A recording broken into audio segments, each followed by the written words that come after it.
بیٹی نے اتنا تڑپایا کہ بچی کی آنکھ سے آنسو نکلے، اور ایک دن بچی اپنی بیوہ ماں کے پاس آئی، آ کر کہا ماں کیا جس کا باپ نہیں ہوتا اسے کوئی کھانے نہیں دیتا؟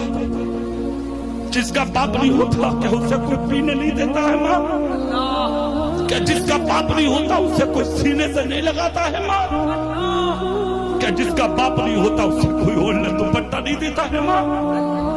بیوہ کی چیخ نکل گئی، کہا بیٹی صبر سے کم لے، کہا ماں افسوس ہوتا ہے ایک چیز پر، تجھے 3 دن ہو گئے گھر میں چولہے میں آگ نہیں چلی ہے ماں، تیرا پیٹ کمر سے لگ گیا ماں، کیا بیوہ کی خیر خواہی کوئی نہیں ہے جو کر دے؟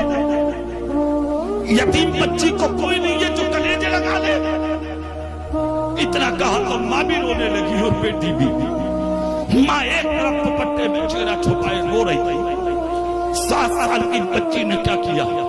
ہاتھ میں پیالہ لیا، مدینے میں نکل گئے، مدینے کے دروازوں پہ جا کے کہا میں یتیم ہوں، مجھے کھانا دو، میری ماں گھر میں بیوہ بھوکی پڑی ہے، مجھے ایک روٹی دو۔ صبح سے شام ہو گئی، کسی نے بچی کی بات اللہ پائے نہیں کہا۔ دوسرا دن گئی، کسی نے نہیں سنی۔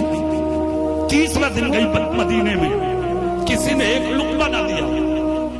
جب 3 دن ہو گئے تو بچی نے آ کر پیالہ پھینک دیا، پھینک کر کہا ماں آج سمجھ میں آیا ہم جیسے غریبوں کا دنیا میں اب کوئی نہیں ہے۔ بچی اٹھ کر بولی ماں ایک ہی آتا ہے دل میں کہ آپ خودکشی کریں گے، مر جائیں گے۔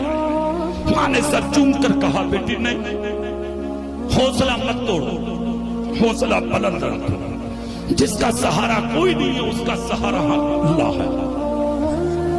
صبر کر بیٹی، 25 سال کی ہوتی ہی کتنی ہے؟ کہنے لگی ماں صبر نہیں ہوتا۔ جب ماں نے دیکھا کہ بیٹی مر جائے گی، بچے گی نہیں، تو بیوہ بولی تو سن بیٹی آ، کہا کیا کروں؟ کہا پیالہ اٹھا، کہا کیوں؟ کہا جہاں میں بھیجوں وہاں چلی جائے۔ بچی بولی ماں بھیجو گی کہاں؟ جو دروازے تھے میں گھوم کر آ گئی 3 دن میں، نہ چاچا کا دروازہ چھوڑا، نہ ماموں کا چھوڑا، نہ تایا کا چھوڑا، نہ کسی رشتہ دار کا چھوڑا، نہ خاندانی کا چھوڑا، مگر یتیم سمجھ کر کسی نے مجھے لقمہ نہیں دیا ماں۔ بیوہ بولی بیٹی 3 دن اپنی مرضی سے گھومی ہے، آج کا دن میری مرضی سے چلی جاؤ۔ کہا کہاں جاؤں؟ کہا بیٹی جہاں میں بھیجوں۔ کہا بتاؤ نا ماں، کہا چلی جائے گی؟ بولے ہاں۔